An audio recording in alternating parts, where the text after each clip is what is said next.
D I G operations نے انکشاف کیا اسلام آباد ہائی کورٹ میں کہ سپریم کورٹ کے 4 معزز جج صاحبان کو بھی خط موصول ہوئے ہیں دھمکی امیز. اس میں جسٹس قاضی فائزیسا شامل ہیں, جسٹس امین الدین, جسٹس اطہر من اللہ بھی شامل ہیں, پھر لاہور ہائی کورٹ کے جج صاحبان کو بھی خط موصول ہوئے ہیں. کس قدر تشویشناک صورتحال ہے یہ, کس طرح عدلیہ پھر آزادانہ طور پر فیصلے کر سکے گی؟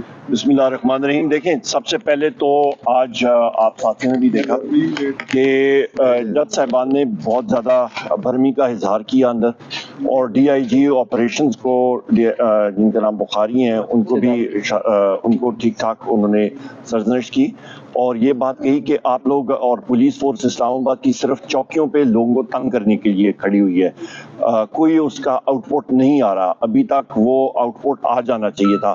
یا کوئی پاؤڈر وصول ہوا تو اس پہ انویلوپس پہ ایک کامن سینس کی بات ہے کہ آپ الٹرا وائلٹ لائٹ استعمال کر کے فنگر پرنٹ انالیسس کریں اس خط کی, اس پہ جن جن لوگوں نے ہاتھ لگایا اس کا پتہ لگ جاتا ہے. انویسٹیگیٹو سکلز ہوتی ہیں اور سی سی ٹی وی کیمراز ہوتی ہیں, بہت ساری چیزیں ہیں انویسٹیگیشن میں جو کہ آپ چیک کر سکتے ہیں.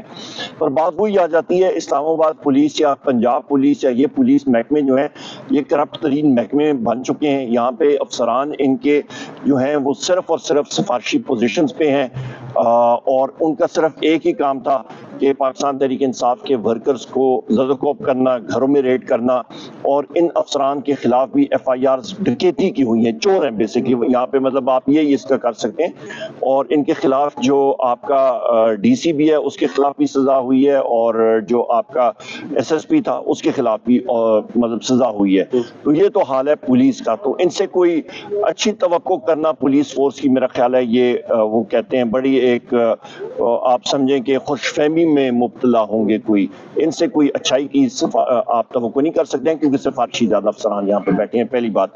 دوسری بات, اہم بات یہ ہے کہ یہ پاؤڈر لانا یا یہ دھمکی آمیز چیز ہوتی ہے. آپ کو یاد ہے امریکہ میں بھی ایسی چیز ہوئی تھی, ان کے مختلف کورٹس میں سسٹم میں وہاں پہ گئی تھیں یہ چیزیں, اور انہوں نے دنوں میں وہ کیس جو ہے وہ کریک کر لیا تھا, اور وہ چیز ابھی تک یہاں پہ نہیں ہوئی. یہ ایک دھمکی آمیز جو خطوط ملی ہیں جسٹس صاحبان کو, اس کی ہم لوگ مذمت کرتے ہیں. بالخصوص اسلام آباد ہائی کورٹ جس وقت یہاں پہ ہم لوگ موجود بھی ہیں, یہاں کے 6 جسٹس صاحبان نے خط لکھا تھا سپریم جوڈیشل کاؤنسل کو اور چیف جسٹس آف پاکستان کو کہ ان کے گھر میں ان کے بہنوئی کو, ان کے خاندان کے لوگوں کو زد و کوب کیا گیا, ان کو دھمکی آمیز کیا, ان کو بلکہ ٹارچر کیا گیا. اور لوور جوڈیشری کے لوگوں کو, جج صاحبان کو بھی انہوں نے فائر کریکرز پھینکے, ان کو دھمکی آمیز خطوط بھی ملے, ان کو مختلف میسیجز ملے. اور وہ ان کیسز میں جہاں پہ قیدی نمبر 804 یعنی کہ وزیر اعظم عمران خان صاحب کے کیسز چل رہے تھے, اور کسی چیز میں نہیں, صرف اور صرف ان جج صاحبان کو یا ان کیسز میں جہاں پہ وزیر اعظم عمران خان صاحب کے کیسز تھے. اور یہ کون کر رہے تھے؟ یہ انٹیلیجنس ایجنسیز کے ایجنٹس اور آپریٹیوز کر رہے تھے. اس چیز کو پاکستان کی جو آپ کانسٹیٹیوشنل ہسٹری میں یہ چیز نہیں ملتی, پاکستان کی آئینی تاریخ میں, پولیٹیکل تاریخ میں چیز نہیں ملتی, اور اس نے ملک کی ریاست کی بنیادیں ہلا کے رکھ دی ہیں.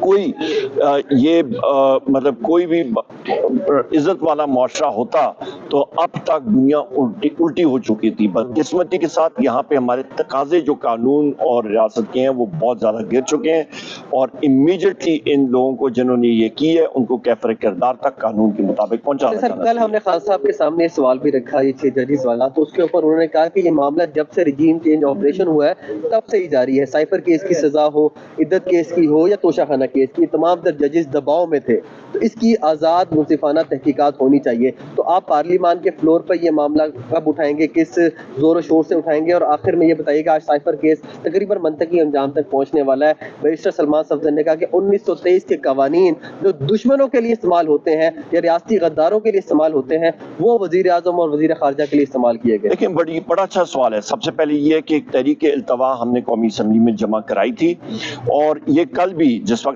پرسوں ہمارا قومی اسمبلی کا اجلاس تھا, میں پوائنٹ آف آرڈر پہ اٹھا اور میں نے اسپیکر صاحب کو یہ بات اس چیز کا اس طرف ان کی توجہ میں نے کرائی کہ آپ یہ دیکھیں کہ حکومت کا ایجنڈا بالکل غیر ضروری چیزوں کے اوپر تھا. جو سب سے امپورٹنٹ ضروری چیز تھی جس کے اوپر ریاست کی بنیادیں ہل جانی چاہیے تھی اس وقت ملک کی قوم کی, وہ انہوں نے ایجنڈا پہ لایا نہیں, اور وہ ہمارا تحریک التوا کا نوٹس تھا جو کہ ہمارے کولیگز علی محمد خان صاحب اور ہمارے چیف ویپ عامر ڈوگر صاحب نے جمع کرایا تھا ویلنٹائن, اور پھر ہم نے وہ چیز جمع کرائی اور ہم نے کہا اگلے اجلاس میں سب سے پہلے یہ چیز آنی چاہیے. مجھے زیادہ ٹائم نہیں ملا پر الحمدللہ لیڈر آف دی اپوزیشن کا نوٹیفیکیشن ہو چکا ہے, اس کا ہم لوگ فائدہ اٹھا کے اس چیز کو اور بھی زیادہ زور اور اس کے ساتھ کریں گے, اجاگر کریں گے.